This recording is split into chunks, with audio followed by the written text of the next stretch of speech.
চণ্ডীপুরের এক জঙ্গলে জংলি শাকচুন্নি থাকতো।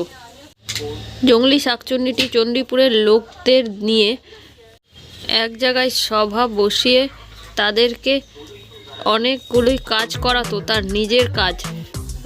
শাকচুন্নির বাড়ির সামনে এক ফল বিক্রেতা ফলের দোকান দিয়েছে। সেখানে ফলওয়ালাটি নতুন এসেছে, তাই জানে না যে এখানে শাকচুন্নি থাকে। তাই একটি ছেলে এসে ফলওয়ালাটিকে সাবধান করছিল, কিন্তু ছেলেটির কথা শুনলো না।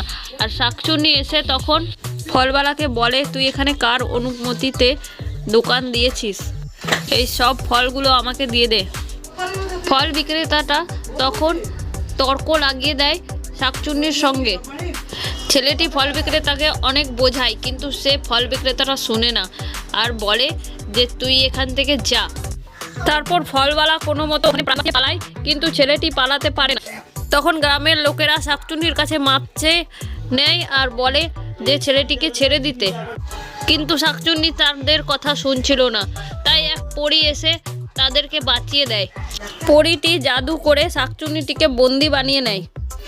তারপর পরীটি সবাইকে বাঁচিয়ে নেয় আর বলে, তোমাদের আর কোনো চিন্তা করতে হবে না, শাকচুন্নিটিকে আর আমি ছাড়ছি না। তো বন্ধুরা, গল্পটি ভালো লাগলে গল্পে লাইক শেয়ার কমেন্ট করে দিও আর চ্যানেলটাকে সাবস্ক্রাইব করে দিও। তো দেখা হচ্ছে পরের গল্পের সাথে। হ্যাপি হোলি।